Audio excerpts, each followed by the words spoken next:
बोलिए सद्गुरुदेव भगवान की,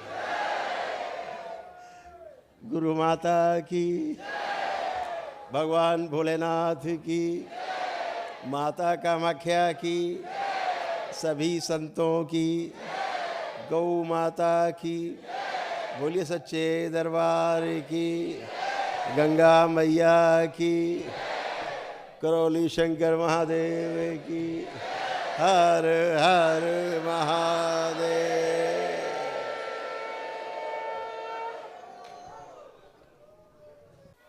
आपके अंदर ये भाव आते हैं, खूब खिलाएं पिलाएं, लोगों को दान दक्षिणा दें, गरीबों की सेवा करें, बहुत भाव रहता है। ये भाव आपको बड़ा करता है, आपकी सोच को बड़ा करता है, आप में सकारात्मकता पैदा करता है। केवल भाव रखने मात्र से यह आवश्यक नहीं कि आपके पास हो ही दान करने के लिए तभी आपको पुण्य मिलेगा। ये रद्दी कॉन्सेप्ट है। जो सर्वोच्च सिद्धांत है वो ये है कि केवल सोचने मात्र से, आपकी कल्पना मात्र से कि होगा कभी तो देंगे जरूर, पुण्य मिलता है। अद्भुत है संसार, सोच से शुरू होता है, सोच पे खत्म हो जाता है।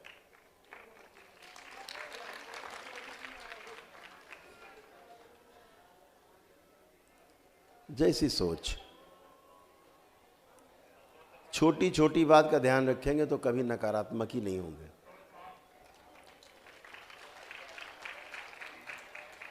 अच्छा अच्छा, दरबार बार बार कहता है अच्छा अच्छा सोचो, अच्छा अच्छा देखो, अच्छा करो, अच्छा सुनो, अच्छा बोलो, हो गए अच्छे, बन गए अच्छे। इतना ही तो करना है, सोच का ही केवल प्रभाव।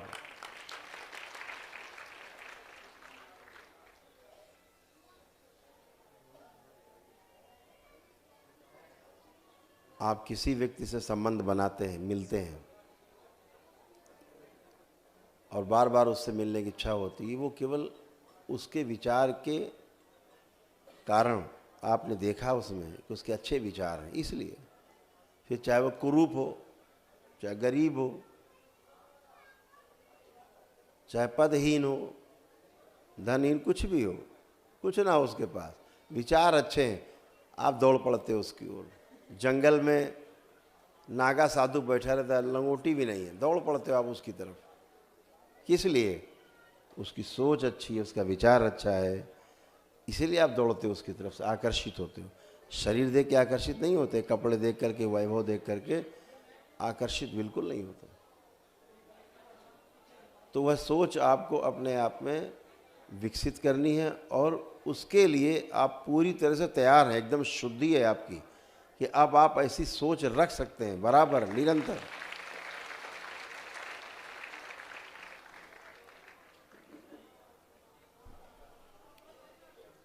क्यों? क्योंकि दरबार ने आपकी शुद्धि की है। कभी दरबार में आप रोते तड़पते कष्टों से भरे हुए आए थे, आज वो दिन है जब खुशहाली है और खुशी से भरे हुए हैं।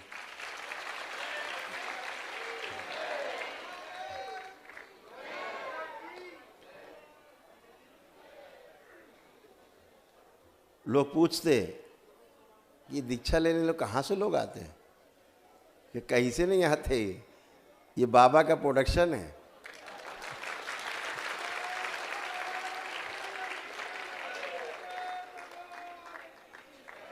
ये बाहर से नहीं आए हैं, अंदर से ही आए हैं, दरबार के ही हैं। अब आगे बढ़ने की इच्छा है, जो दरबार से पाया है उसको फैलाने की इच्छा इनके अंदर है, इसलिए आए हैं। सत्य के दर्शन हो गए, सत्य समझ लिया है कि कितना पावन है, जो असत्य में बदल नहीं सकता। सूरज कभी चंद्रमा नहीं बन सकता और चंद्रमा कभी सूरज नहीं बन सकता। सत्य के दर्शन हो गए, अब आप कुछ नहीं हो सकता, अब कोई नहीं आपको बहका सकता। पक्का पता हो गया है कि सत्य क्या है।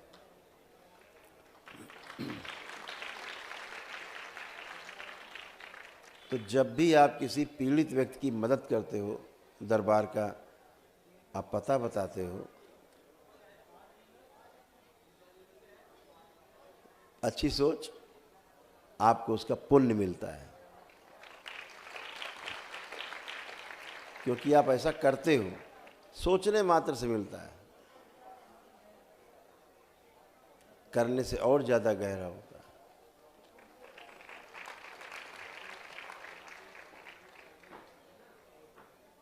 हमेशा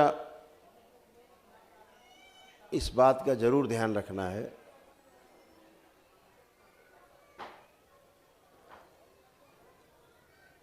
कि जब शक्ति हाथ में आती है तो थोड़ा आदमी बहकता है, स्वाभाविक है, ये मानवीय अवगुण है। ये सटीक समय है अपने आप की परीक्षा का।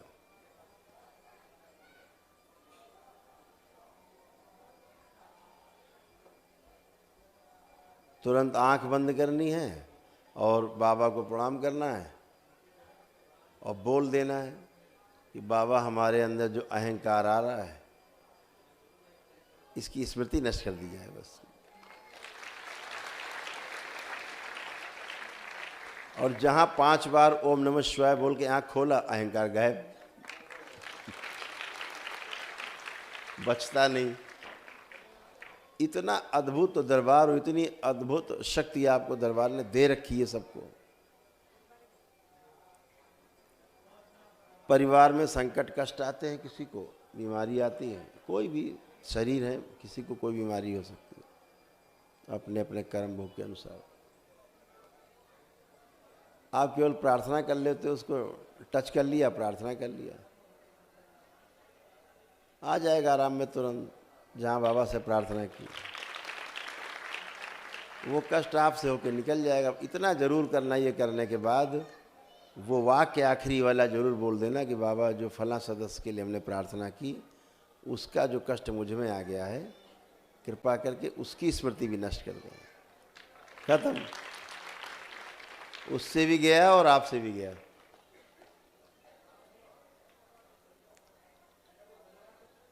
बहुत छोटी छोटी बात है, बार बार भागना नहीं पड़ेगा आपको। जो पहले चरण में गए हैं तंत्र की दीक्षा में, उनके थोड़ा कष्ट कटेंगे, परिवार के भी कटेंगे, तो कष्ट थोड़ा महसूस होता है। लेकिन आखिरी वाक्य जब बोल देते हैं आप संकल्प के पश्चात, तो वह कष्ट भी निकल जाता है। इसको ध्यान रखना। बस इतना ही आप नहीं करते हो, इसीलिए फंसे रहते हो। परिवार का कोई सदस्य संकल्प नहीं करता है, जबकि आपका डीएनए जो द्वितीय तृतीय और चतुर्थ चरण में हैं, पहुंच गए, उनके डीएनए बिल्कुल अलग बने हुए हैं, अलग, बिल्कुल अलग शक्ति से भरे हुए हैं। लेकिन परिवार के लिए जब वो संकल्प करते हैं तो उनके कष्ट उसके द्वारा निकल जाते हैं।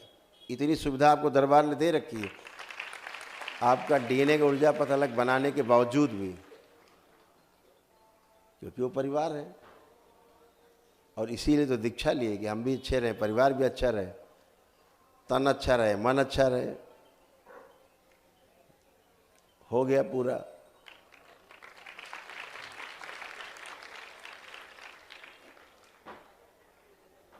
तो छोटी छोटी चीजें ध्यान रखने से संकट और कष्ट जाते हैं, क्योंकि सारे जो कष्ट हैं भ्रम से हैं। भ्रम के कारण ही कष्ट है।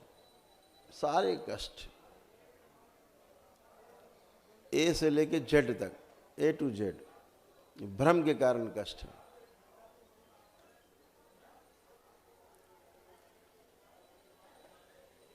और सारे रोगों का कारण भी भ्रम है।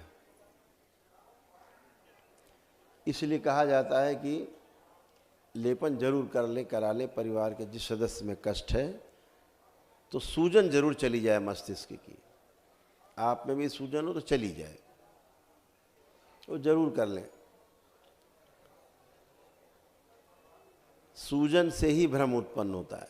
मस्तिष्क में सूजन हो, चाहे सूक्ष्म शरीरों में सूजन हो, मस्तिष्क वो तो चली गई, खत्म हो गई। स्थूल में किसी किसी की 100 में 2-4% लोगों में रह जाती, वो इसलिए कि लेपन नहीं करते, उतने मात्रा से चली जाती। और एक बात का विशेष ध्यान रखें, जिन लोगों ने अपनी घर संपत्तियों का संकल्प लेकर के एक सिद्ध हवन न किया हो शुद्धि के लिए, वो जरूर कर लेंगे अपना। उससे घरों की शुद्धि, जितनी चल अचल संपत्ति हो सबका संकल्प लेकर के, यहाँ ज़मीन है, ये जायदाद है, यहाँ प्लॉट है, मकान है, खेत है, बाबा इसी सिद्ध हवन में सब गंदगी दोष ज़मीनों का नष्ट कर दिया जाए, सब नष्ट हो जाएगा। जब कभी कोई ज़मीन जायदाद खरीदे या किराए पे लें कहीं, तो ज़रूर एक सिद्ध हवन मंगा के कर दें कि बाबा यहाँ जो दोष हो उसको, ज़मीन का दोष इसी में नष्ट कर दिया जाए। ये ज़रूर ध्यान रखें जीवन में, कभी कोई चीज़ आपको छू नहीं पाएगी।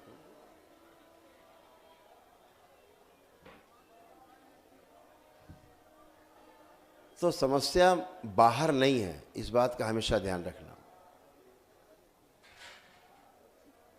जो समस्या है दिखती बाहर है, होती अंदर है। जिस दिन आप ये सूत्र समझ जाएंगे तो विधि आपके पास है उसको नष्ट करने की समस्या को। क्या विधि है? संकल्प और प्रार्थना। सबसे सरल विधि दरबार ने आप सबको खूब आकर्षण दे रखा है। और जो चौथे चरण में पहुंच गए हैं, जब उनका दशांश हो जाएगा तो उनका आकर्षण चरम पे होगा।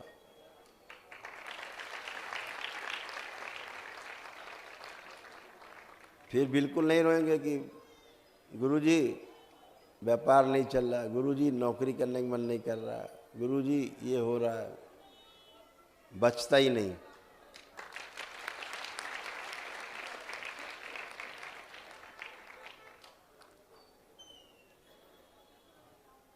सब कुछ संकल्प और आपकी प्रार्थना से ही संभव है, दूसरा कोई भी रास्ता नहीं है। समस्याओं से, कष्टों से, दुखों से हटने का, बचने का, उन्हें समाप्त करने का एक रास्ता, जिसका नाम है प्रार्थना और संकल्प। इको कम करिए, क्या कर रहे हो?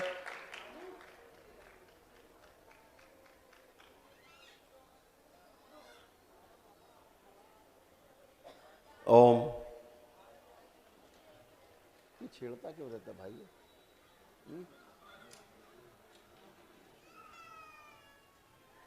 इसको रोग है कोई, इसको पता है क्यों छेड़ते रहते हो?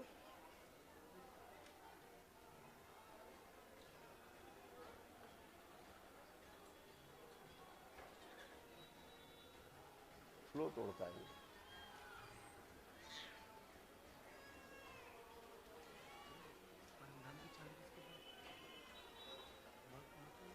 डॉक्टर साहब पास हो गए।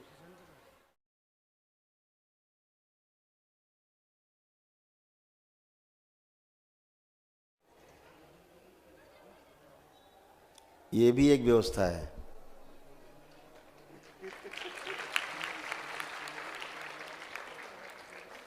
व्यवस्था बिगड़ती है तो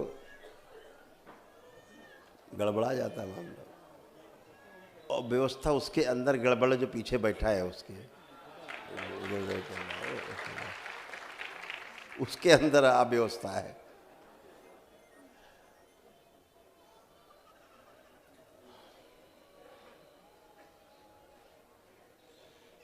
और इसलिए है कि अभी तक हवन नहीं कर पाया है।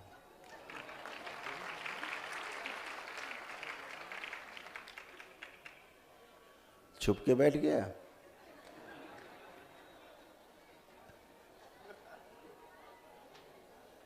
आपकी करवा देना भाई इसके हवन।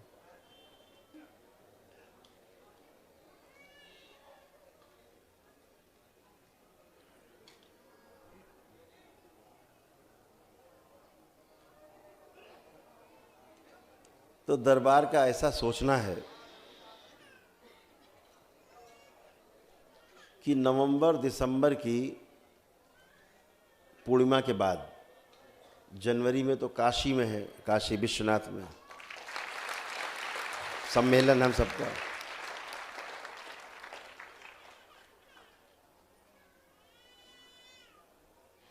और उसके बाद बाबा का जन्मदिन है फरवरी में, 14 फरवरी को।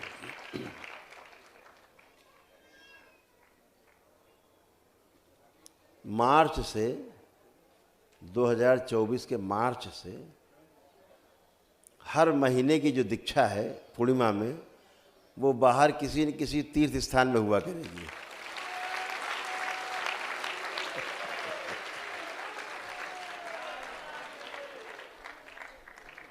हर महीने दीक्षा तीर्थ स्थान में।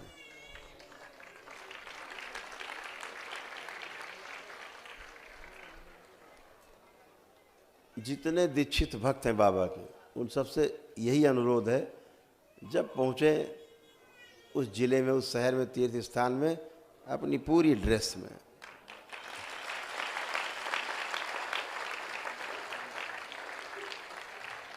जब तक दिन भर में 100 आदमी आपसे पता न पूछ ले दरबार का, तब तक समझो पूरा नहीं हुआ।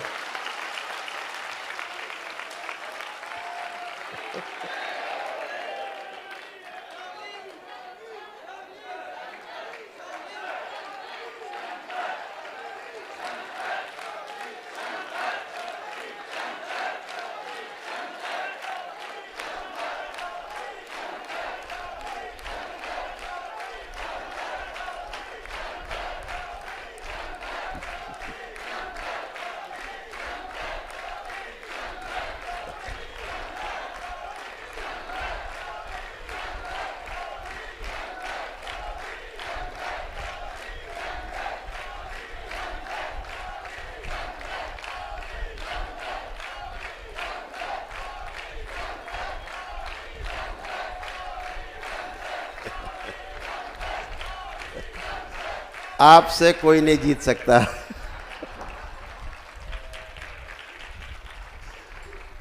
कोई नहीं जीत सकता, पता है।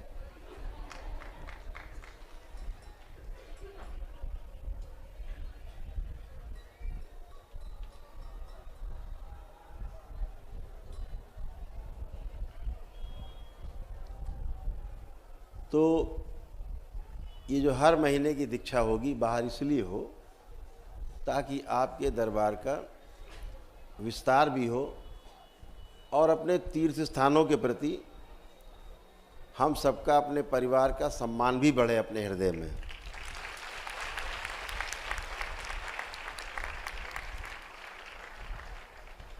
ये बात आपको भली भांति समझ लेनी चाहिए। हर तीर्थ स्थान में विशेष और जबरदस्त शक्तियां रहती हैं।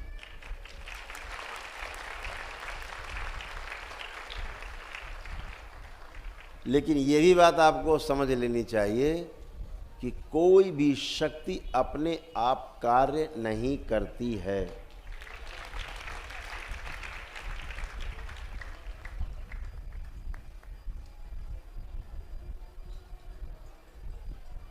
चाहे बंदूक रखी हो, चाहे गन मशीन, चाहे तोप, चाहे एटम बम, बगैर आदमी के चलाए नहीं चलता।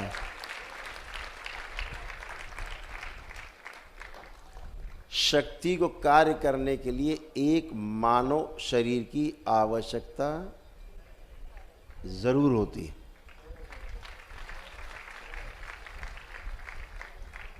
उसकी पात्रता देख करके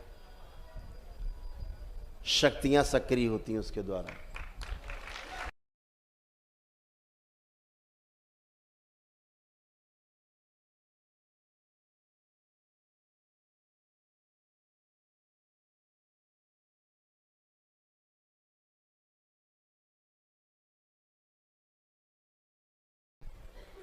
जैसे आपके भाव। तो जब भी आप जाते हो किसी तीर्थ स्थान में, जैसे यहां आए, यहाँ की जो दिव्य शक्तियां हैं प्रफुल्लित हैं।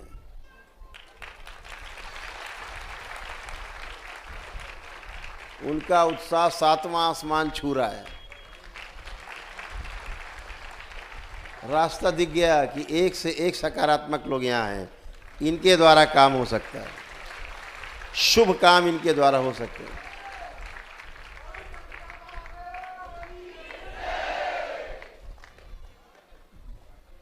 तो जब भी किसी तीर्थ स्थान में पहुँचे तो एक प्रार्थना दरबार से जरूर करें कि बाबा यहाँ जो दिव्य शक्तियाँ हैं, हम चाहते हैं कि वो सभी शक्तियाँ हमको प्रेरणा दें,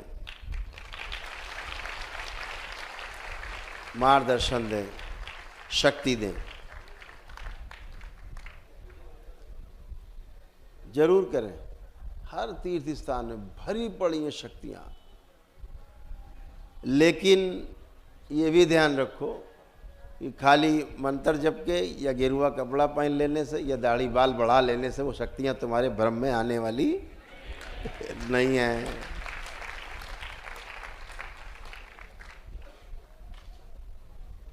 राजसी ठाठ बाट चरम पे है दिमाग में, कामुकता सबसे ज्यादा ऊपर है, चरम पे है, वासनाएं हिलोरे मार रही हैं,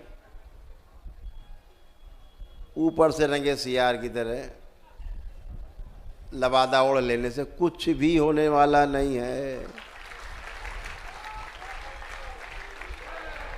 भ्रमित आप हो सकते हो, शक्तियां कभी भ्रमित नहीं होती।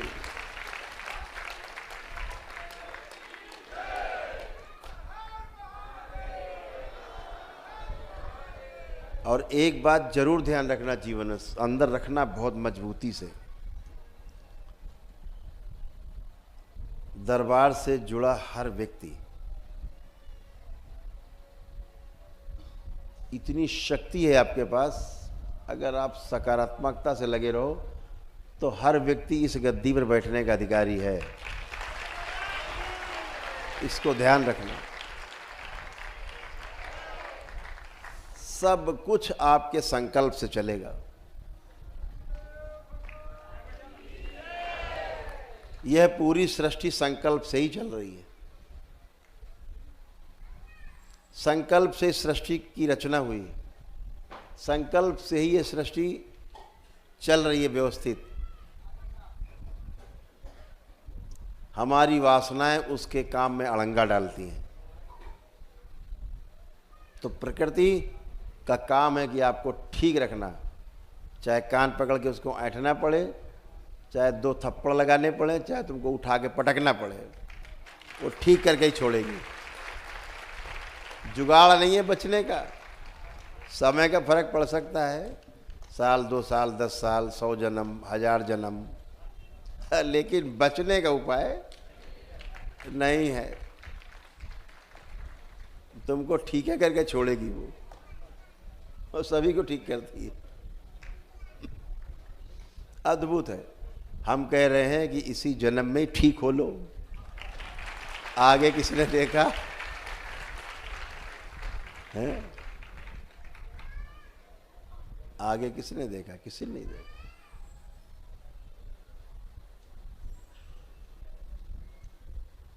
कलाम साहब जब देश के राष्ट्रपति थे,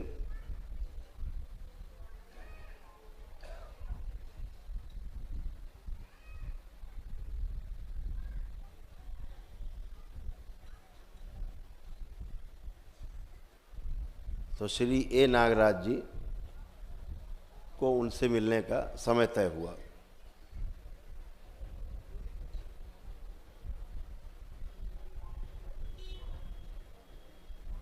और वो दिन शायद जहाँ तक मैं सही हूँ ईद का दिन था,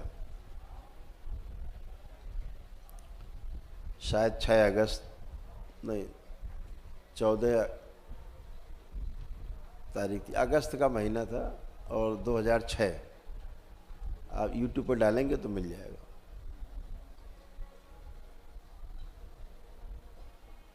पाँच मिनट का समय था, 5 मिनट, जबकि देश में त्यौहार था ईद का। और कितनी देर बैठे कलाम साहब पता है आपको? 5 मिनट का समय दे करके राष्ट्रपति महोदय कितनी देर बैठे उनके साथ पता है आपको? 3 घंटे।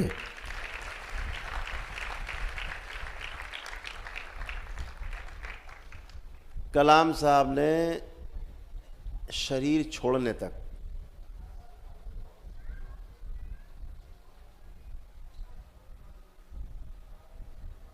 केवल दरबार की बात को ही आगे बढ़ाया।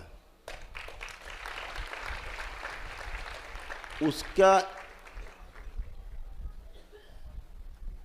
दरबार का जो लक्ष्य था, दरबार के जो विचार थे, आइडियोलॉजी थी, उसको कलाम साहब ने बच्चों तक पहुंचाने का काम किया।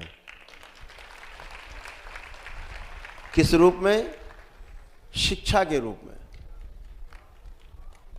आपको जान के हैरानी होगी कि इस देश के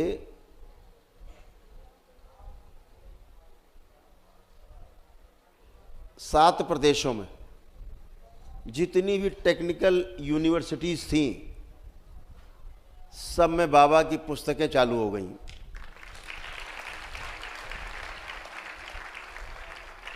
एक कोर्स बनाया गया,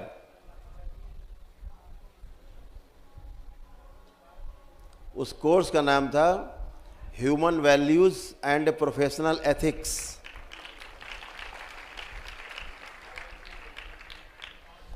IITian बच्चे पढ़ते थे, इंजीनियर बच्चे पढ़ते थे, टेक्निकल यूनिवर्सिटी बच्चे पढ़ते थे। उसकी परीक्षा दिए बगैर डिग्री नहीं मिलती। आज भी अभी भी मूल्य शिक्षा के बगैर समझे जाने। ये किसने लागू कराया? कलाम साहब ने, जो देश के राष्ट्रपति थे, प्रेसिडेंट ऑफ इंडिया, उन्होंने लागू कराया। मुझे लगता है कोई हिंदू राष्ट्रपति होता तो शायद लागू होता, नहीं लागू होता। आरोप लग जाता कि हिंदू राष्ट्र बना रहे हैं। बहुत बड़ी समस्या है। वो जन्म से मुस्लिम थे, इसलिए उन पे आरोप नहीं लगा, और फिर उन पे कोई आरोप था भी नहीं उनके जीवन काल में। कितनी सुंदर तरीके से उनके शरीर का त्याग हुआ है। लोग तरसते हैं ऐसे शरीर छोड़ने के लिए। लोगों को शिक्षा देते देते ऐसे बात करते करते शरीर छूट गया। कोई कष्ट नहीं, कोई भोग नहीं, क्योंकि कोई नकारात्मकता उनके अंदर थी नहीं। तो बाबा से जब उन्होंने कहा उस दिन कि मैं चाहता हूँ बाबा जी कि जब मैं अगला जन्म लूँ, बोले ऐसी मान्यता है हमारे यहाँ कि अगला जन्म नहीं होता, लेकिन मुझे पता है होता है। तो मैं जब अगला जन्म लूँ तो मैं आपके शिष्य के रूप में पैदा हूँ और चीज़ों को आगे बढ़ाऊँ।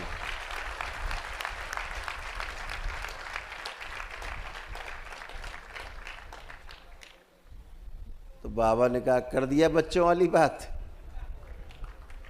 कर दी बच्चों वाली बात। तुम्हें कैसे पता कि तुम्हें आगे आदमी का शरीर मिलेगा? तुम्हें कैसे पता कि मनुष्य का ही शरीर तुमको मिलेगा? है? पता नहीं जन्म लोगे कि भी नहीं लोगे, पूर्ण हो जाओगे, क्या पता। अरे हम इसी जन्म में काम करते हैं, मिल करके मित्र की तरह करते हैं, दोस्त की तरह करते हैं।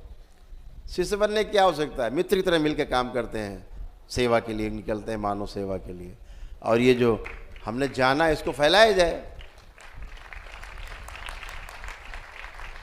तो कलाम साहब को बात वो हिट कर गई, और जो पुस्तक लिखी गई फिर दी गई, आज भी कोर्स में शामिल हैं, और टेक्निकल यूनिवर्सिटीज़ के बच्चे जो है उसको पढ़ते हैं, परीक्षा देते हैं। शायद 50 अंक का प्रश्न पत्र है।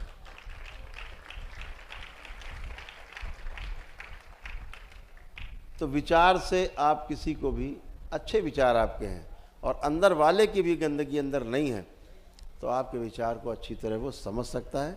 और कितना भी विरोधी हो, कोई भी हो, सबको समझा भी सकता है। तो वो काम किया गया। तो हम सब मिलकर के इसी जन्म में अच्छा काम करने की ठाने और इसी जन्म में पूर्ण होने के लिए सारे जितने भी विधियां हैं उनका अप्लाई कर डालें बुद्ध की तरह।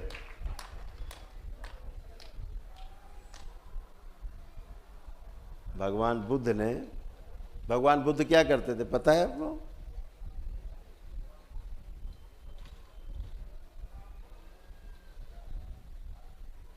वो अपने शिष्य को पिछले 6 जन्म दिखाते थे। देख डालो भाई तुम क्या थे पिछले 6 जन्म। जो भी कूड़ा करकट होता था आदमी देख लेता था, तो उसके दिमाग में आ जाता था कि भैया अब ये वाला तो ठीक कर लो। दरबार भी आपको 6 नहीं 16 जन्म दिखा सकता है, 27 जन्म दिखा सकता है, और दिखाता ही है, दिखाता ही नहीं है। पिछले 27 जन्मों तक की आपकी गंदगी को निकाल के, धो के, छांट के, पीट के निकाल बाहर करता है आपसे। तब आप इतने सुंदर सुंदर बैठे हो।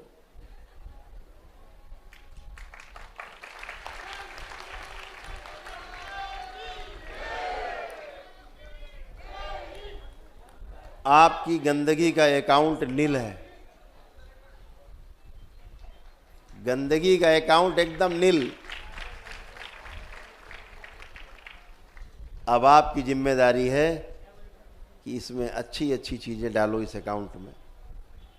अच्छा देखो, अच्छा सुनो, अच्छा करो, अच्छा बोलो, अच्छा हो जाएगा, बन गए अच्छे। तो अपने अकाउंट को मजबूत रखो। जो आपका खाता है वो मजबूत रखो। गंदगी हटा दी गई, दरबार ने काम किया, आपको घर मकान दिया है आपका स्वच्छ करके एकदम शुद्ध पवित्र। अब इसको रोज पोंछा झाड़ू लगाने की ज़रूरत और जिम्मेदारी आपकी है। वैसे अच्छा बना रहे। कल्पना करो आप जिस घर में रहते हो रोज झाड़ू पोछा ना लगे, हफ्ते भर बाद 10 दिन बाद उस घर की हालत देख लेना। तो आप ध्यान साधना, पूजा पाठ, जप तप अनुष्ठान करते हो, वो रोज का झाड़ू पोछा है, रोज का झाड़ू पोछा। और जो दरबार से आपको दीक्षा मिली है, जो इस दीक्षा से क्या होता है, जितनी बिल्डिंगें बना रखी हैं आपने सब एक एक करके गिरती जाती हैं, सब ढह जाती हैं, नई नहीं बनती, ढहती है, ढह जाती है। कहाँ से? यहाँ से। वो मेरा, ये मेरा, ये भी मेरा, मैं ये, मैं वो, सब ढह जाता है।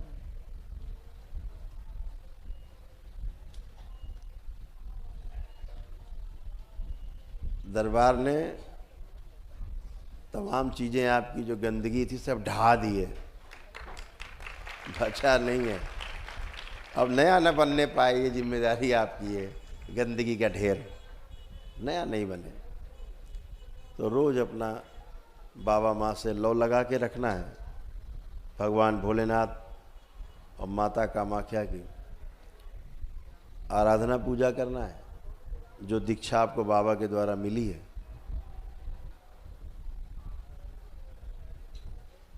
ज़बरदस्त आपके पास हथियार है, ये उसको निरंतरता में लाना है, कंटिन्यूटी में लाना है, और आप अच्छे हैं और सदा अच्छे बने रहेंगे।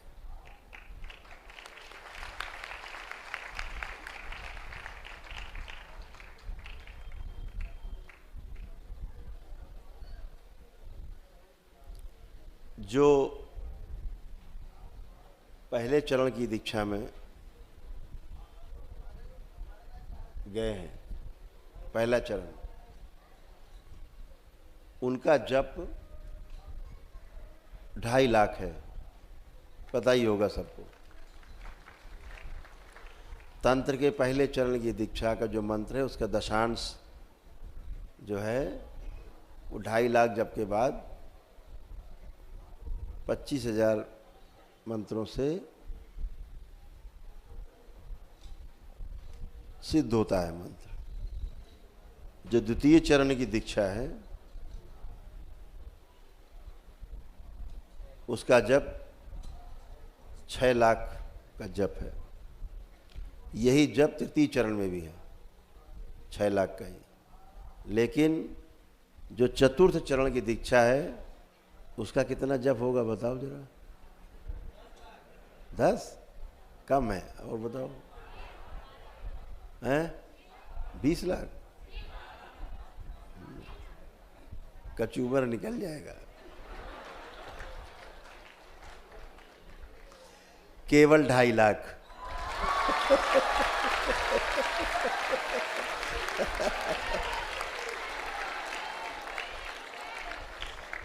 इसको देखो, ये दिखा दो जरा उस पे, स्क्रीन पे। ये देखो, ये दिख रहा है?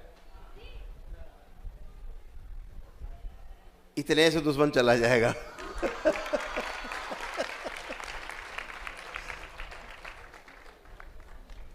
वो दुश्मन चाहे आपका अहंकार हो,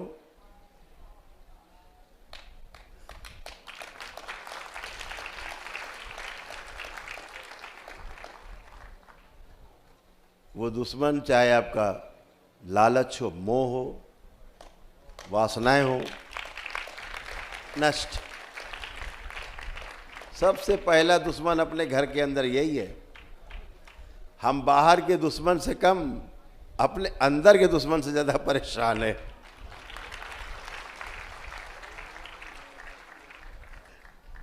ऐसे गया। तो इस बात को आपको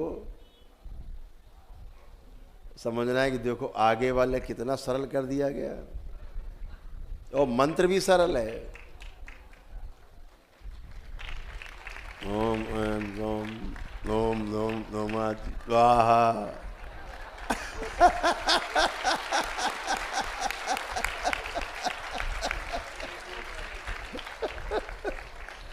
इतना सरल है लेकिन बहुत खतरनाक भी है।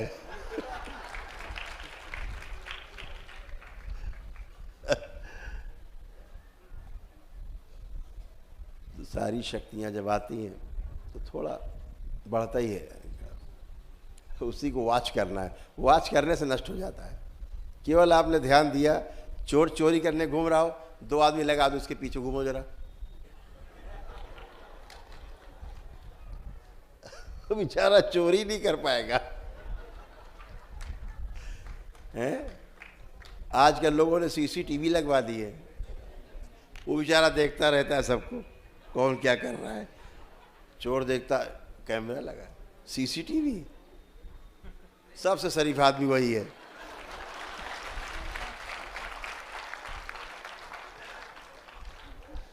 ताला कभी भी चोर के लिए नहीं होता, ध्यान रखना। ताला शरीफ आदमी के लिए होता है। चोर तो ताला तोड़ के अंदर घुस जाएगा, क्या कर लोगे? उसका मास्टर है चोर, आपका ताला वाला बेकार उसके लिए। ये ताला लगता है शरीफ आदमी के लिए, इसका नंबर डोल जाएगा ही है। घुसाओ धीरे से अंदर।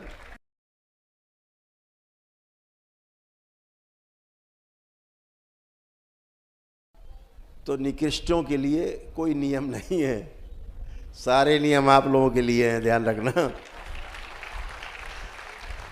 सारे नियम जितने ताले बने सब तुम लोगों के लिए बने, चोरी न कर पाओ इसलिए, ध्यान रखना। अपने से चोरी।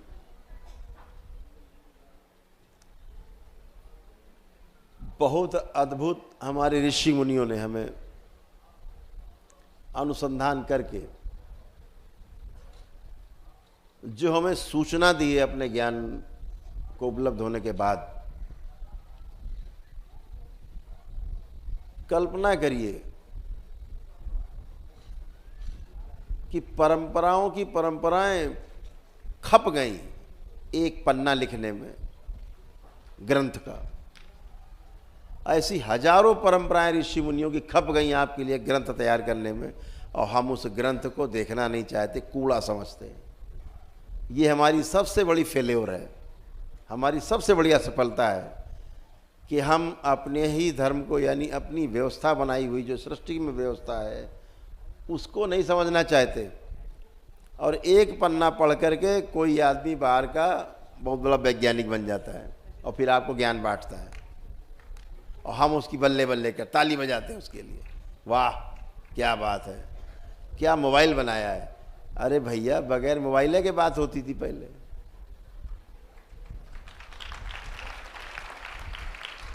अभी तो एक कलयुग है तो मशीन आ गई है, बात कर लेते हैं। तो ये हमेशा ध्यान रखो कि हमारे ऋषि मुनियों ने कोई कसर नहीं छोड़ी, और किसी भी विषय पर अनुसंधान का कोई शेष नहीं, कोई अनुसंधान शेष नहीं। आप रिसर्च कर सकते हो, खोज कर सकते हो, उसके ऊपर रिसर्च कर सकते हो, जो अनुसंधान हुआ है। नियम नहीं बदलेगा। अब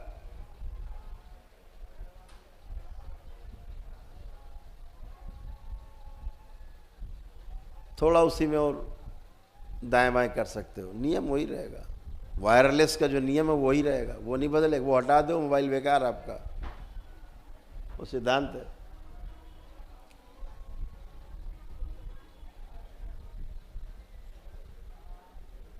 खाना आग में ही पकेगा, अग्नि से ही पकेगा। अब वो अग्नि चाहे गाय के गोबर के कंडे की हो, चाहे लकड़ी की हो, चाहे आपकी गैस की हो, पकेगा आग पे ही। रोटी उसी आग में पकेगी, ध्यान रखना।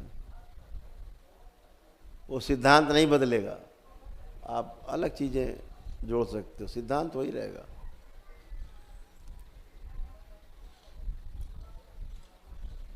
तो शिव ने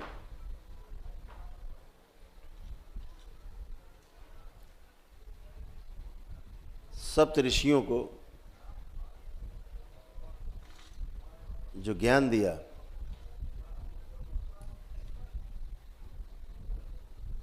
जो ध्यान की 114 विधियां उन्हें सौंपी, तो ध्यान रखना इस सृष्टि में 115वीं विधि नहीं है।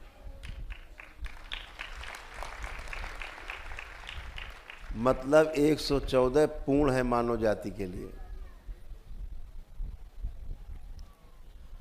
उसमें 108 आपके काम की हैं।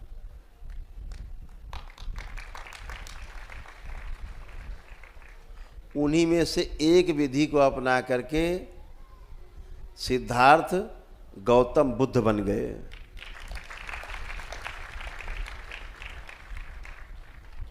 एक विधि को अपना के आनापान सती।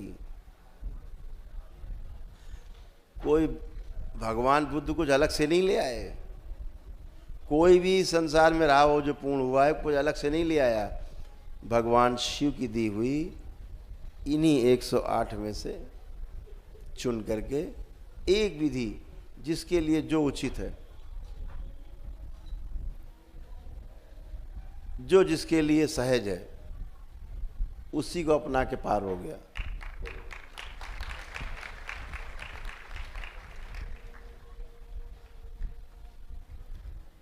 तो इस पर अब विस्तार से एक एक विधि के बारे में एक श्रृंखला बनेगी, जिस पर चर्चा करेंगे। वो वीडियोज आपको मिलते रहेंगे, उसको आप और अपने ढंग से भी समझ पाएंगे, कर पाएंगे, देख पाएंगे। ये सुविधा उपलब्ध है।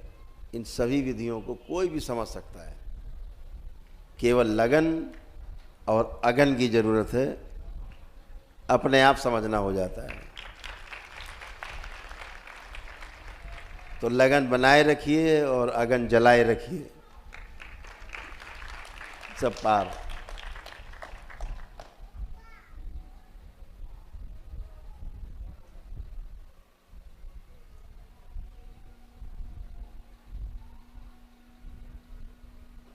किताबों में बहुत उलझने से थोड़ा भ्रम तो उत्पन्न होता है।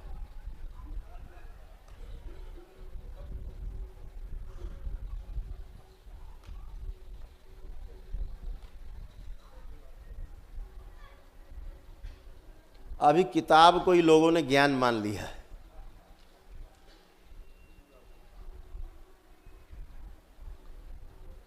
किताब को ज्ञान मान लिया। किताब में ज्ञान नहीं है, सूचना है। ज्ञान में और सूचना में फर्क है। अंग्रेजी में बोले तो नॉलेज और इंफॉर्मेशन में फर्क है। Difference between knowledge and information, very much differences, बहुत। एक पूरब एक पश्चिम। पढ़ के भ्रम होने के अलावा कुछ नहीं मिलने वाला। पहले प्रैक्टिस करो, पहले अनुभव करो, फिर किताब खोल के जांच लो कि हमने सही किया कि गलत किया। इसलिए किताब है। किताब पढ़ के बहुत बड़ा ज्ञानी बनने की जो विधि है वो एकदम थोथी विधि है। कोई नहीं बनता ज्ञानी वैनी। अपने को ज्ञानी समझे रहता आदमी। रट्टू तोता मार दिया, सब रटा हुआ है। प्रवचन पे प्रवचन दिए जा रहे हैं, प्रवचन पे प्रवचन दिए जा रहे हैं। बहुत खतरनाक प्रवचन है। प्रवचन बहुत अच्छा भी है, लेकिन प्रवचन का शाब्दिक अर्थ है प्रवचन, मतलब प्रमाणित वचन।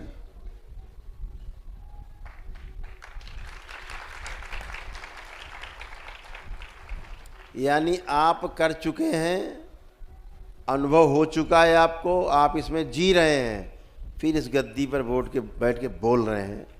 ये प्रवचन है। केवल पढ़ करके बोल रहे हैं, किताब रट्टू तोता, ये प्रवचन नहीं है, पराय वचन है। प्रवचन नहीं कहो, पराय वचन सुनने जा रहे हैं, ऐसे बोलो। प्रवचन का अर्थ है प्रमाणित वचन, जो हमने स्वयं अनुभव किया है, अनुभव करके जाना है, वो हम बात कर रहे हैं।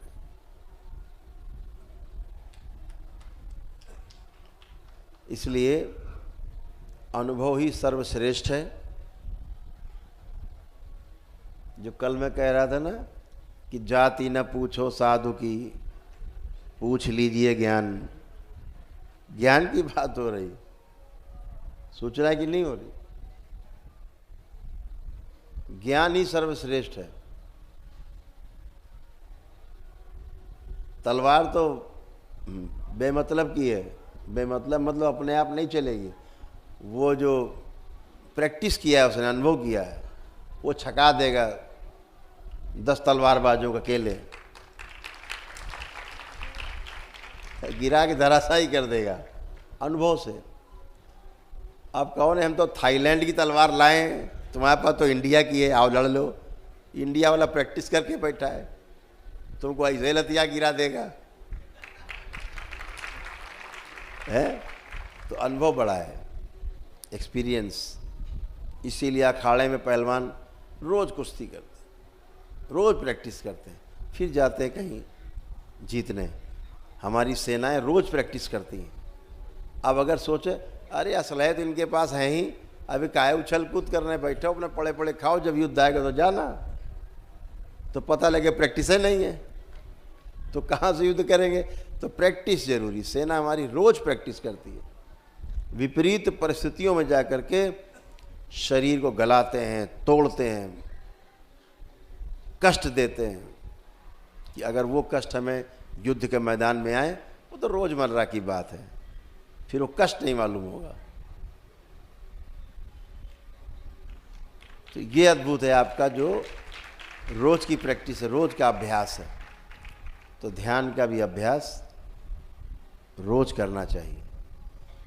ऐसा करने से निरंतरता बनी रहती है, और आप कब कहाँ पहुँच जाते हैं लोग देख के हैरान होते हैं, कह रहे ये कैसा था, कैसा हो गया, कैसा चमक रहा है इसका चेहरा।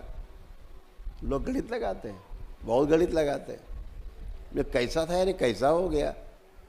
ये बेचारे इसी गणित से परेशान है आदमी, गणित लगा लगा के। कल तो इसके यहाँ ठीक से खाने को नहीं था, आज यार ये कंटेसा गाड़ी में चल रहा है। इसी में आनंद ले रहा हूँ, इसी में आनंद ले रहा है, ईर्ष्या में भरा बैठा, ईर्ष्या में वो, लेकिन उसको आनंद आ रहा है बुराई करने में। अरे यार देखा साला लगा चुरा लाया, लगता कहीं से लूट उट लाया कहीं से, अभी तक तो नहीं था इसके पास। बड़ा आनंद आ रहा है पर निंदा में। कुत्ता देखा है, कुत्ता हड्डी चबाते कभी देखो, अब हड्डी में ना तो मांस है ना कोई रस है, लेकिन हड्डी चबाता रहता है। देखो हड्डी देखो, नकली हड्डी दे दो वो चबाता है, पपी उसको दे दो कचर कचर करता रहता है बैठ। तो असली वाली हड्डी जब कुत्ता चबाता है उसको बड़ा रस आता है। क्यों रस आता है पता है आपको? इतना चबाता है, इतना चबाता है कि उसकी हड्डियों की नोकें होके उसके लग जाती, घुस जाती मसूड़े में, तो उसका खून बहता खुद का मुंह के अंदर, और अपने खून पीता रहता है। उसको लगता है बड़ा बढ़िया खून हड्डी से निकल रहा है, अपना ही खून पीता है। आदमी की तरह है ना कुत्ता।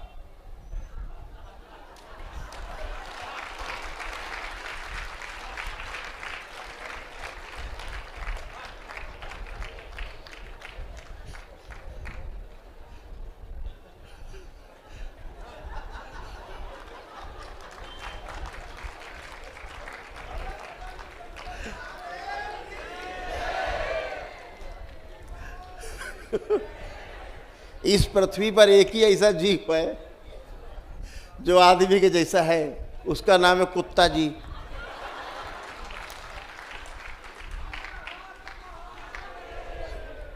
कैसे जानोगे आदमी की तरह है? गाय घास खाती कि मांस? घास खाती। मांस खिला सकते हो उसको आप? नहीं। शेर घास खाता कि मांस? आप घास खिला सकते हो उसको? नहीं। आदमी दोनों खाता है। कुत्ता जी भी दोनों खाता है। कुत्ता साहब भी आदमी के साथ रहते रहते इतना ट्रेंड हो गया है, बिल्कुल आदमी बनने के कगार पे पहुंच गया है। और जब कुत्ते मरते हैं ज्यादातर, तो आजकल वही आदमी बन के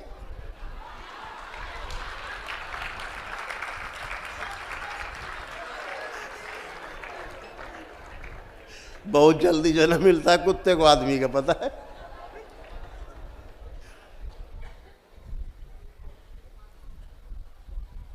पहले घरों में गौ माता को पालने की परंपरा थी। जिसके घर में गाय नहीं होती थी वो अभागा माना जाता था, किसके कर्म फूटे हुए हैं, किसके यहाँ गाय नहीं है घर के खूंटे पर। तो गाय मनुष्य के साथ रहते रहते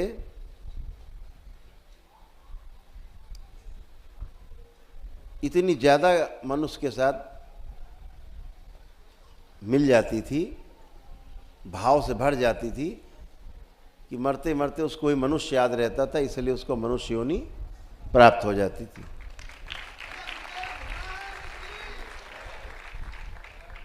गाय को अक्सर मनुष्य योनि प्राप्त होती।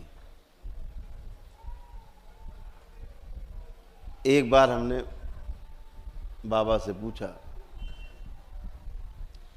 कि आदमी का जन्म धरती पर, पहले आदमी का जन्म कैसे हुआ होगा?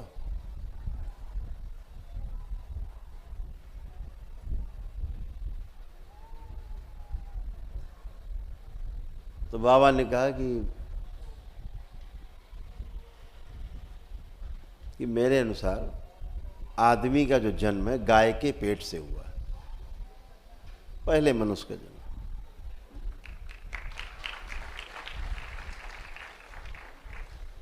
बात सुनी, समझ में नहीं आई, बहस करने का कोई मतलब नहीं था। लेकिन जब आगे बढ़े, विज्ञान के छात्र थे हम, आगे बढ़े, तो गाय को मां क्यों कहा जाता है,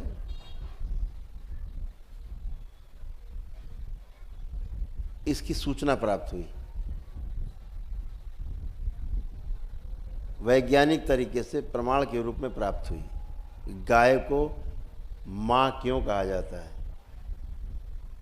ऐसा कोई जानवर नहीं जिसको मां कहते हो या पिता कहते हो।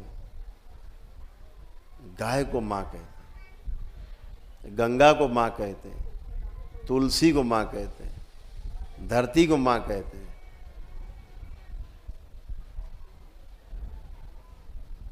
ये क्यों कहते हैं? कि ये साथ में हो तो जीना बहुत सरल है, आदमी बन के आदमी जी सकता है। तो ये समझ में आया गाय को मां क्यों कहते हैं। मां के गर्भ में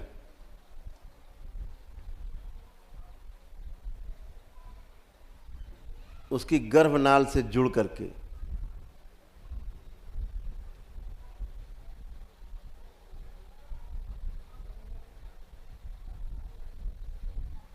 जिस जीवाणु के द्वारा गर्भ में, मां के गर्भ में 9 माह बच्चे का पोषण होता है, जो जीवाणु पोषण करता है, शरीर को धीरे धीरे बढ़ाता है। जब बच्चा जन्म लेता है तो वही जीवाणु मां के स्तन से दूध के रूप में बाहर आता है और बच्चा फिर उससे पलता है।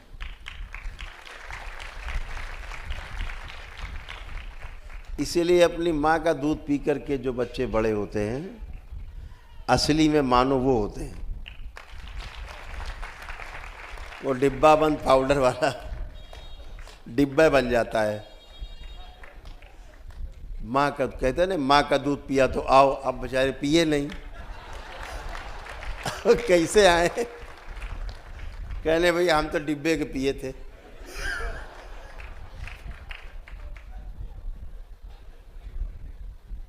तो आपको जान करके आश्चर्य नहीं होना चाहिए कि देशी गाय, हिंदुस्तान की देशी गाय, उसके दूध में वही जीवाणु पाया जाता है जो माँ के गर्भ में हम पलते हैं और बाहर माँ के स्तन से आता है, मिलता है, दूध में होता है। वो सिर्फ और सिर्फ हमारे देश की देशी गाय में है। इसलिए जो माताएं बहनें हमारी दुग्धपान नहीं करा पाती किसी कारण से, उन्हें उपाय दिया गया कि वो गाय के दूध से अपने बच्चे की पालना करें। इसीलिए गाय मां कही जाती है। और इससे ये सिद्ध होता है कि वाकई में पहले मनुष्य का जन्म गाय के पेट से ही हुआ होगा। वहीं पलने की व्यवस्था थी। इस पूरी सृष्टि में ऐसा कोई जीव नहीं जिसमें वो जीवाणु पाया जाता हो जो हमारी माँ के गर्भ में था और उसके दूध में था और गाय के दूध में है। आज वो गाय हमारे घर से गायब हो गई। गाय लिखा ना, गाय पता था ऋषि मुनियों को, तो उन्होंने कहा ज्यादा कुछ नहीं करना पड़ेगा, गाय के आगे केवल बा लगाना पड़ेगा।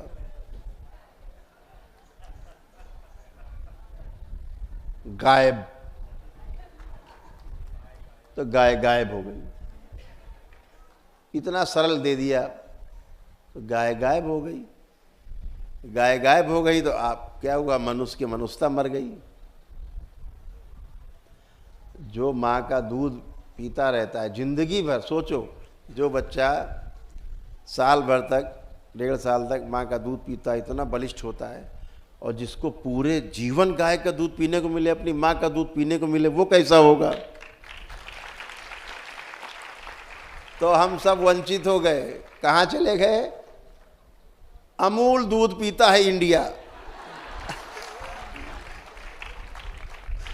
अब बच्चों को पढ़ाने जाते थे, पूछते थे दूध कहाँ से आता है? कहीं पराग डेयरी से।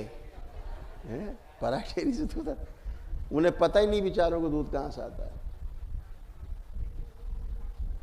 वास्तविकता से दूर हो गए। पता है, मां बहुत ही पवित्र शब्द है।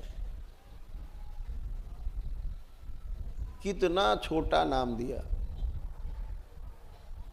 इतना छोटा नाम, कितना बड़ा काम, पूरी सृष्टि को अपने गर्भ में समाये हुए है। मां बोल दिया, जो निरंतर केवल शुभ ही सोचती रहती बच्चों का। ऐसे ही हमारी मां है।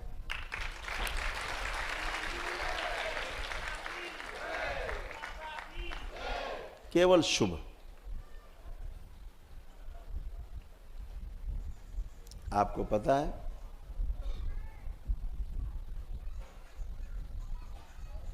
जब बच्चा मां के पेट में स्थिर होता है गर्भ में, तो उस मां का मासिक धर्म बंद हो जाता है। एक परंपरा है इस देश में, जब पूजा पाठ का काम होगा तो पूछा जाता है, रजस्वला तो नहीं है बिटिया? बहु रजस्वला तो नहीं है? मासिक से तो नहीं है? मासिक से तो पूजा में नहीं बैठ सकते। यही आपका एक दरबार है जिसमें 365 दिन हमारी माताएं बहनें पूजा पाठ, ध्यान, जप, तप, साधना, अनुष्ठान सब कर सकती हैं। वो माँ है। अगर आज वो गंदी है तो फिर हमसे गंदा कोई नहीं सृष्टि में। 4 दिन वो गंदी नहीं होती, 4 दिन वो सृष्टि के काम में संलग्न रहती है, सृजन में संलग्न रहती है माँ।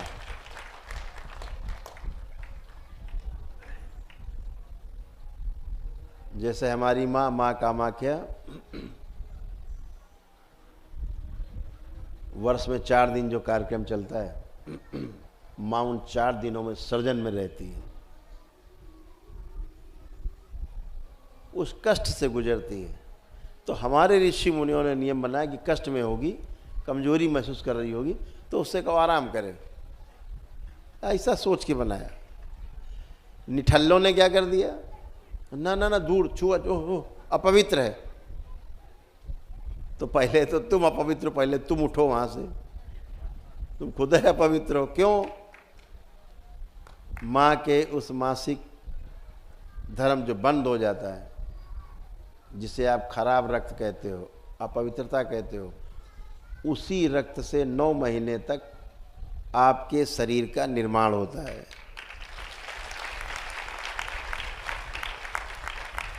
जिस रक्त को तुम अशुद्ध कहते हो, उसी रक्त से तुम्हारा 9 महीने तक माँ अपने पेट में निर्माण करती है, अपने खून से। अपने खून से आपको सींचती है माँ। इतना ही नहीं, जब आपका जन्म होता है तो बच्चा जब तक दूध पीता रहता है, वही खून गर्भाशय से स्तन तक सब जुड़े हुए अंदर अंदर, वही खून मासिक फिर भी नहीं होता है, साल भर तक कम से कम। क्यों? वही खून दूध बन करके फिर आप पीते रहते हो। तो कहा जाता है माँ का खून पी पी करके बड़े हुए हो। और जब पूजा पाठ का समय आता तो कहती हो तुम अपवित्र हो।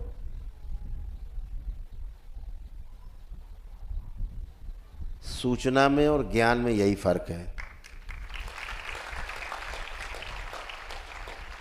ऋषि मुनियों ने इसलिए पूजा पाठ से विरत रहने को कहा कि वो सृजन में शरीर रहता है, कमजोरी रहती है, एक प्रक्रिया से शरीर गुजर रहा होता है, तो आराम करें। मतलब उसको छूट है कि पूजा पाठ में ना बैठे। तो उल्टा समझ लिया, बोले अपवित्र है, दूर रहो। तो दरबार ने सबके ज्ञान खोले, चक्षु, ज्ञान चक्षु खोले। ज्ञान चक्षु तो नहीं खुले, कान चक्षु खुल गए।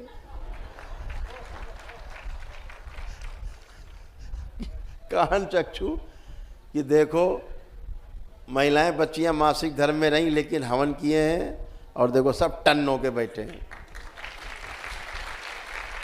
कोई रोक टोक नहीं है। तो फालतू की बकवास नहीं। बकवास कहाँ होगी गुंजाइश? जहाँ पर ज्ञान नहीं है, केवल सूचना है, नॉलेज नहीं है, केवल इंफॉर्मेशन है। आज हमारे देश में जो हिंदू संस्कृति है सबसे बुरे दौर से गुजर रही है, ऊहापोह से। क्योंकि इस संस्कृति के जो धारक वाहक हैं, जिम्मेदार लोग हैं, वो अपनी जिम्मेदारी ठीक से नहीं निभा रहे हैं।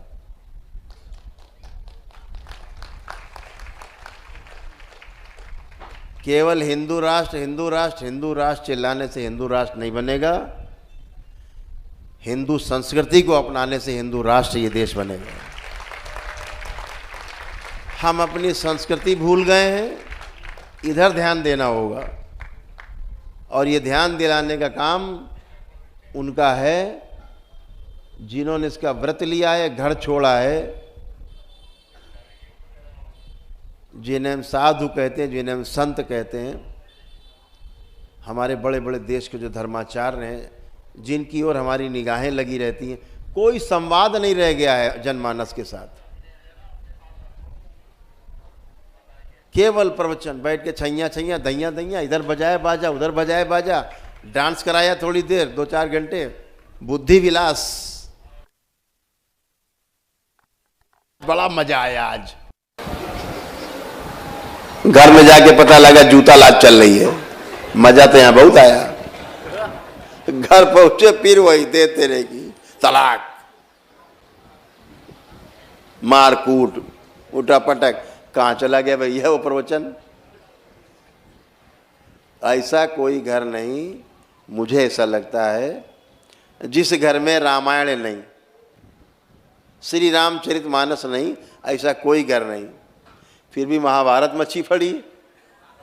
महाभारत किसी घर में नहीं रखा है, तो रामायण की जगह महाभारत क्यों हो रही? काहे हो रही महाभारत? ये जो महाभारत है, इससे सीखो।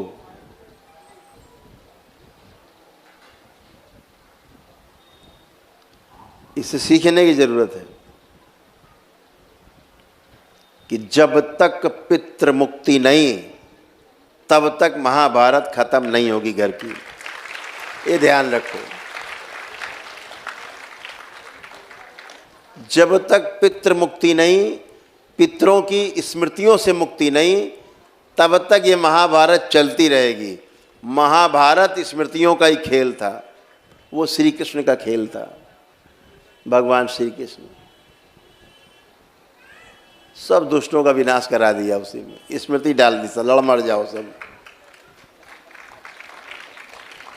आप कल्पना करो, जो गीता हमें शांति का संदेश देती है, वही गीता श्रीमद् भागवत गीता नाम है, प्रभु के द्वारा गाया गया गीत, उसका नाम गीता है। श्रीमद् भागवत गीता का क्या मतलब हुआ? अर्थ प्रभु के श्रीमुख से गाया हुआ गीत, जिसको हम सुन करके अशांति महसूस करते हैं, वही प्रभु के द्वारा स्वयं भगवान श्री कृष्ण के द्वारा कुरुक्षेत्र में गाया हुआ गीत, उसने भयानक युद्ध करा दिया, महाभारत करा दी। वहां का शांति नहीं आई, वो तो स्वयं गाया उन्होंने खड़े होकर के अर्जुन के सामने। 18 अध्याय। तो कायदे से तो युद्ध नहीं होना चाहिए था, शांति आ जानी चाहिए थी। लेकिन इस सृष्टि में जब सृष्टि को काम लेना होता है, तो तलवार को सुई बना के उस सुई को तलवार बना के काम ले लेती है। मत सोचो कि हमारे पास तलवार नहीं है, सुई से भी आपकी काम करवा सकती है सृष्टि। ध्यान रखो, लक्ष्य से भटकाएगी नहीं, आपको लक्ष्य तक पहुंचा देगी। तो ये मत सोचो कि हमारे पास गाड़ी नहीं है, बंगला नहीं है, रुपया बहुत, पैसा सोना चांदी नहीं, कैसे होगा। कैसे होगा इसकी जिम्मेदारी उसकी है। आप तो बस अच्छा अच्छा सोचो, अच्छा अच्छा करो, अच्छा अच्छा देखो, हो गया। अच्छा, ये रुपया पैसा सोना चांदी आपको अच्छा नहीं बनाएगा, अच्छा बनाएगा आपका अपना स्वयं का विचार, आपकी स्वयं की इच्छा, विचार, आशाएं। इच्छा करना गलत नहीं है, इच्छाएं रखना गलत नहीं है, खूब इच्छा रखना है, लेकिन जो सही चीज़ है उसकी इच्छा करिए। सारी एनर्जी उसी सही चीज़ में लगा दीजिए। आप तमाम इच्छा करके बैठे, ये भी वो भी वो भी ये भी, पूरी दुनिया हमारी हो जाए। हर आदमी यही सोच रहा है, टाटा बिरला बनने के लिए, अंबानी बनने के लिए।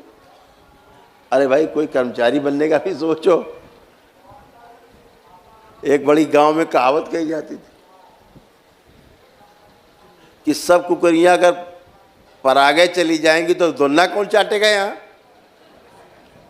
कहावत कही जाती थी गांव में, यानी अगर सब कुत्ते जीते हैं, कुत्ते बिल्ली पराग मतलब प्रयागराज चले जाएंगे तो एक गांव में धुन्ना पत्ता कौन चाटेगा, सफाई कौन करेगा।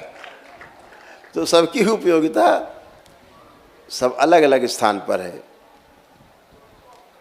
जिसके पास धन नहीं होता वो श्रम करके चीज़ों को सेवा में, आप यही देखो, जिसके पास धन नहीं है तो सेवा करके अपने को संतुष्ट करता है कि हमने सेवा की। जिसके पास धन है सेवा नहीं कर सकता, वो धन दे देता है क्योंकि श्रम से उत्पन्न किया उसने, धन दे देता है, उससे अपने को संतुष्टि महसूस करता है कि हमने कुछ किया। कुछ चीज़ों को प्रचार प्रसार करता और आगे बढ़ाता, वो उस हिसाब से आगे सेवा कर रहा है। कुछ लोग यहाँ खड़े होकर सेवा, इतने वॉलंटियर हैं दरबार के, कम से कम 150 से ज़्यादा तो वॉलंटियर दरबार के काम कर रहे हैं चारों तरफ, जिन्होंने जिम्मा ले रखा है आपकी सुरक्षा का, आपके ख्याल रखने के लिए सब जिम्मा ले रखा है। आपकी खट्टी मीठी कड़वी बातें भी सुनते बेचारे हैं। तो एक जोरदार ताली उनके लिए, सभी वॉलंटियर्स के लिए जो इस पूरी सेवा में लगे रहें, हर जगह आपकी सेवा करते हैं। तो आज 2-3 घोषणाएं। अगला जो सम्मेलन होगा, यानी वर्ष में जो 4 सम्मेलन होते हैं, उसमें अगले वर्ष का जो पहला सम्मेलन होगा वो इस सृष्टि के केंद्र काशी में होगा, काशी विश्वनाथ वाराणसी में। वो 25, 26 और 27 जनवरी को वहाँ शिविर होगा, 3 दिवसीय। दूसरा, दरबार ने ये भी निर्णय लिया है कि मार्च के महीने से 2024 से दीक्षा का जो कार्यक्रम है हर पूर्णिमा को, वो किसी न किसी नए तीर्थ स्थान पर हुआ करेगा।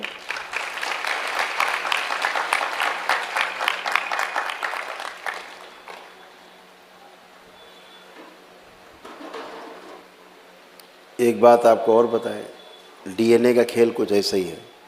जब कोई शक्तियाँ किसी के माध्यम से इस डीएनए ऊर्जा पथ में आकर्षित होती हैं, सेवा के लिए आती हैं, तो उसका प्रभाव सभी में जाता है। जितने बाबा के डीएनए में जुड़े हुए शिष्य हैं, सब में जाता है। ऐसे नहीं अकेले उसी में आएगा। जितने भी सकारात्मक उसके प्रति होंगे सभी में जाता है, तो पुण्य सब में बंटता है।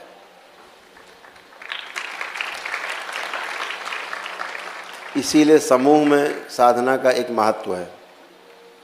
किसी की कमज़ोर ऊर्जा रहती तो अगल बगल ऊर्जा ज़्यादा रहती, उसको वो सपोर्ट करती, तो उठाती ऊपर। तो भय बिल्कुल नहीं रखना है। किसी को भय आ रहा है कोई मृत्यु से, तो हाथ उठा सकता है।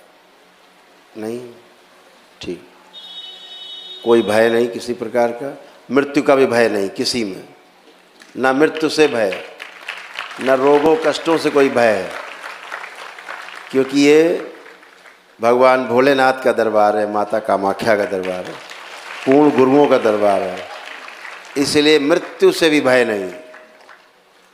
ये सिर्फ और सिर्फ आपका दरबार ही कर सकता है।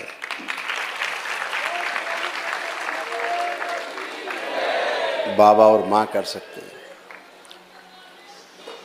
तो दो घोषणाएं ये, एक ये कि परम पूजनीय बाबा जी का जो जन्म दिवस है वो अगली बार, वो जो उनका जन्म था वो बसंत पंचमी को उनका जन्म हुआ था।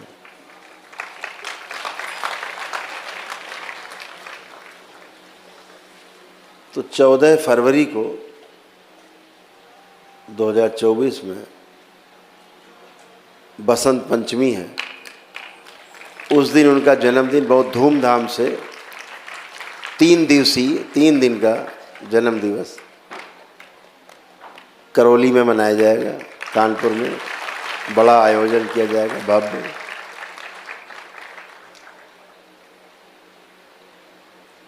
जिसमें देश की बहुत नामचीन लोग भी आएंगे आपके बीच में, आपके साथ शामिल होने के लिए। ये दरबार कभी ये नहीं करता, आपने कभी वीडियो नहीं देखे होंगे कि कोई अधिकारी आए तो उसको वीडियो में दिखा दिया, ये फला अधिकारी आए, देखो गुरुजी के पैर छू रहे। कोई बहुत बड़ा लीडर आया, मिनिस्टर आया, मुख्यमंत्री आया, गवर्नर आया तो दिखा दिया।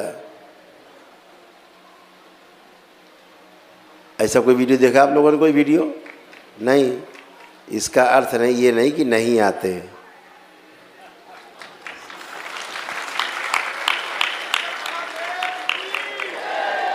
इसका अर्थ सिर्फ इतना है कि हम उन्हें नहीं दिखाते।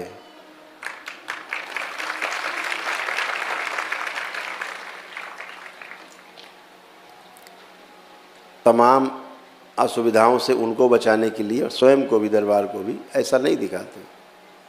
लेकिन ऐसा नहीं कि आते नहीं हैं, कि जुड़े नहीं हैं, सभी मानव ही हैं। ऐसा नहीं घर में कोई बीमार नहीं, उनके सब होते हैं। ऑफ कैमरा रखते हैं, कैमरे के आगे नहीं लाते, कैमरे के पीछे रहते हैं।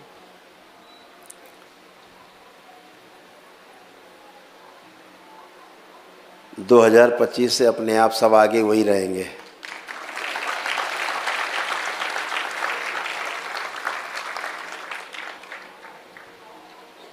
तो ये सब ढोंग ढकोसले दिखा करके, प्रचार करके कि फलाने आए, फलाने आए, फलाने आए। अरे भाई, इससे क्या लेना देना है? तो बाबा जी का जो जन्मदिन है वो 14 फरवरी कानपुर में करौली धाम में मनाया जाएगा। और आज एक बहुत महत्वपूर्ण सूचना,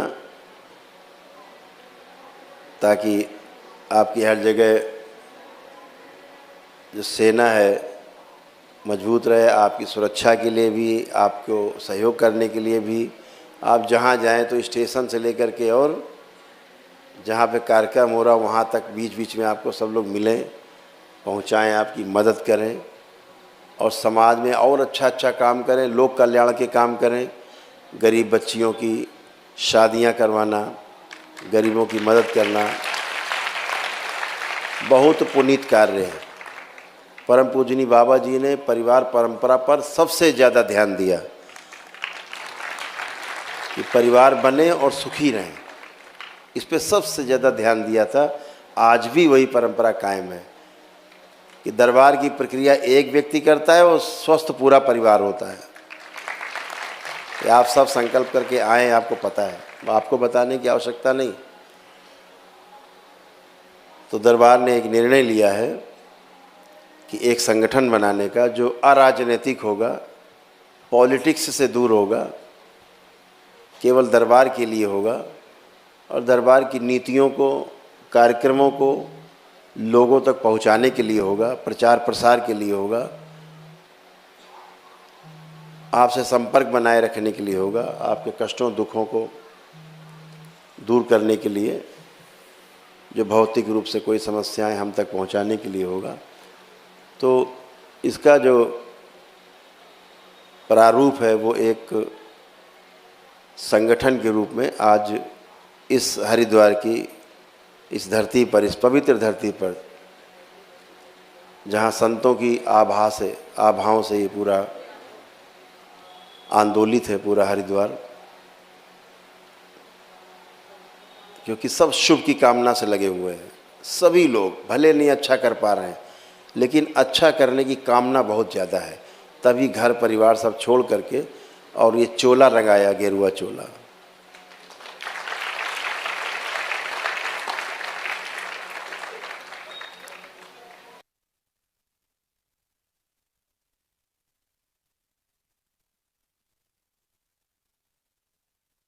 तो राजीव जी हमसे पूछ रहे थे, तो गेरुआ कपड़ा ही क्यों पहना? पता है क्यों पहना? जंगल में रह के जप तप तपस्या साधना सब करते थे, तो जंगल में कीड़े मकोड़े इन सब का प्रभाव रहता है। तो एक गेरू मिट्टी आती है, गेरू मिट्टी, गेरू सुना नाम? तो क्या करते थे कि कपड़ा तो सफ़ेद बुन जाता था, जुलाहे बुन देते थे, लेकिन उस कपड़े को क्या करते थे, गेरू मिट्टी को घोला, कपड़े को उसमें डुबोया 2-3 बार और सुखा दिया, तो क्या बन जाता था? गेरुआ कपड़ा। उसको पहन लेते थे। उस गेरू का ये प्रभाव है कि कोई भी कीड़ा मकोड़ा पतंगा आपके नज़दीक नहीं आएगा।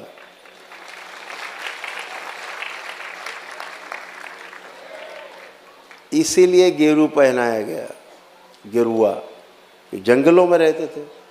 आपको जंगल में रहना है क्या? नहीं, इसलिए पीत वस्त्र पहनाया गया।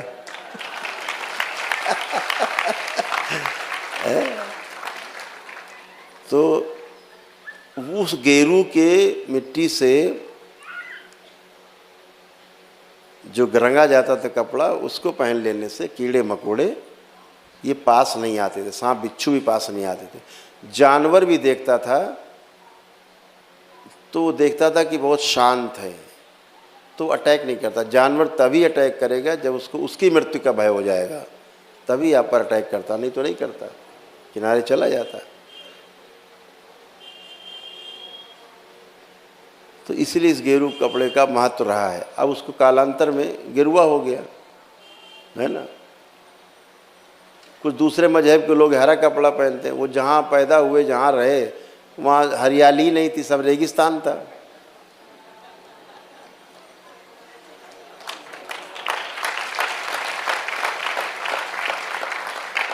तो उन्होंने हरा रंग अपना लिया। बपौती थोड़े ना है हरे रंग पे, आप पे नहीं था तो अपना लिया, इतना तो था। यहाँ सब कुछ है, तभी बार बार आक्रमण, बार बार आक्रमण, बार बार आक्रमण, ऐसे होता था। तो चौथी घोषणा है कि दरबार आज घोषणा कर रहा है एक संगठन बनाने की, जिसका नाम होगा शंकर सेना।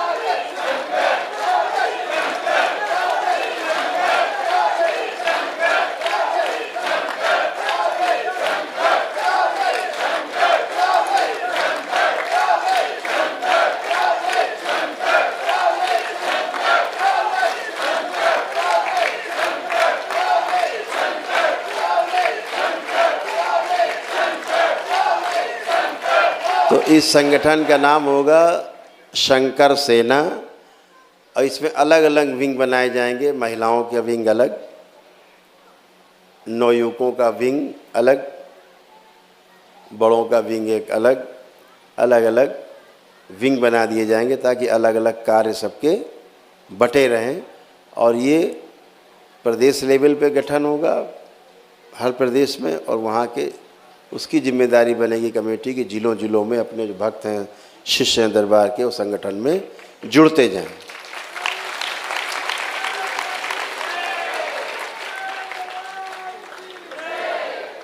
ताकि अच्छी नीतियों को जन जन तक पहुंचाया जा सके, हिंदू संस्कृति को बढ़ावा दिया जा सके और हिंदू संस्कृति से उसकी सबकी पहचान कराई जा सके, उसका विस्तार किया जा सके और ये जो विस्तार है वो विश्वव्यापी हो और वसुधैव कुटुंबकम का जो नारा हमारे ऋषि मुनियों का है वो सार्थक हो।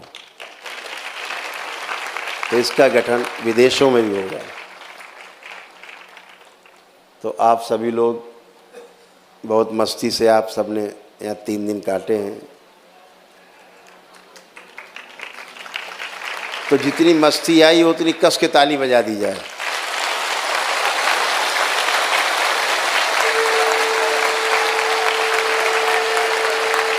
बहुत सुंदर,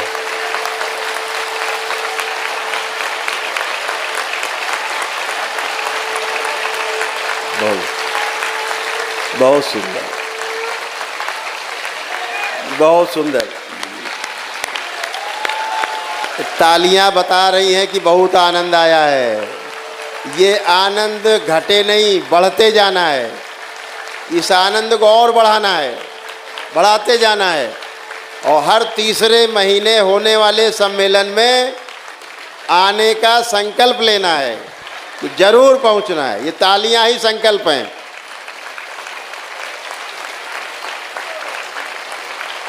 आप सभी स्वस्थ रहें, प्रसन्न रहें, मस्त रहें।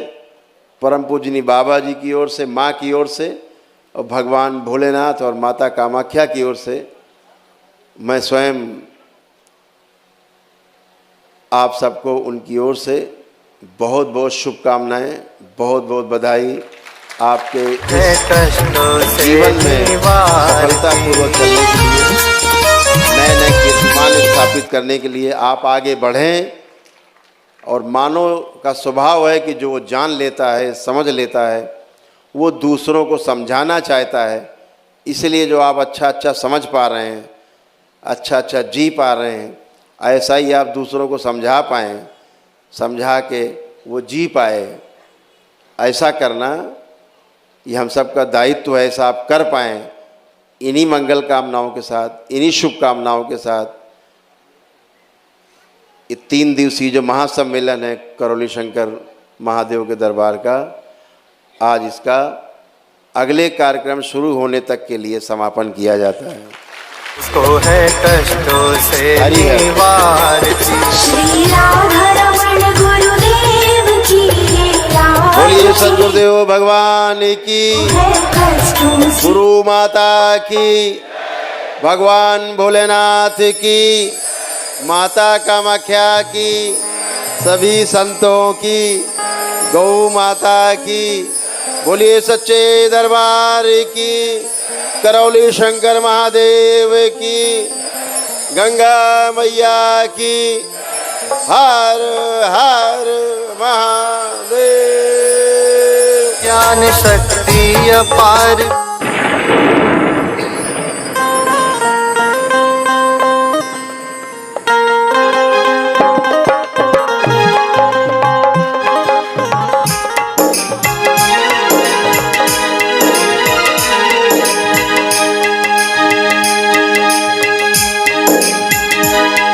बोलिए करौली शंकर भगवान की जय। बोलिए करौली शंकर महादेव की जय। उस शहर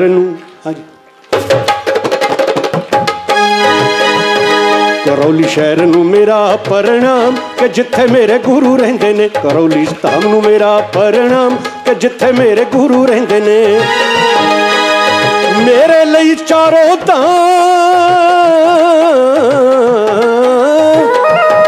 चारों धाम के जिथे मेरे गुरु रहंदे ने। करौली धाम नू मेरा प्रणाम कि जिथे मेरे गुरु रहंदे ने। करौली धाम नू मेरा प्रणाम कि जिथे मेरे गुरु रहंदे ने।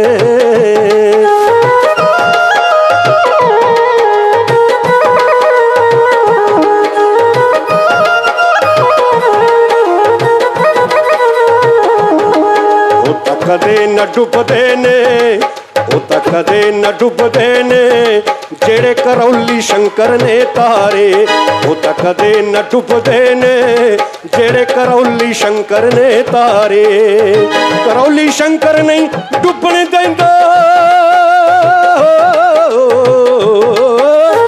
ਕਰੌਲੀ ਸ਼ੰਕਰ ਨਹੀਂ ਡੁੱਬਣ ਦਿੰਦਾ ਬਾਹੋਂ ਫੜ ਫੜ ਤਾਰੇ। ਉਹ ਤਾਂ ਕਦੇ ਨਾ ਡੁੱਬਦੇ ਨੇ ਜਿਹੜੇ ਕਰੌਲੀ ਸ਼ੰਕਰ ਨੇ ਤਾਰੇ। ਉਹ ਤਾਂ ਕਦੇ ਨਾ ਡੁੱਬਦੇ ਨੇ ਉਹ ਜਿਹੜੇ ਮਾਂ ਬਾਬਾ ਨੇ ਤਾਰੇ।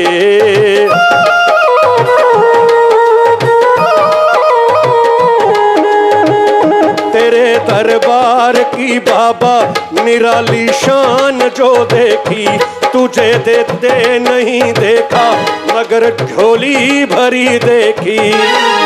ओ जिसते कर दे नजर सवली हो जन वारे न्यारे। ओ ता कदे न डुबदे ने ओ जड़े करौली शंकर ने तारे। ओ ता कदे न डुबदे ने ओ जड़े करौली शंकर ने तारे। जय जय राधा रमण हरि ओम, जय जय राधा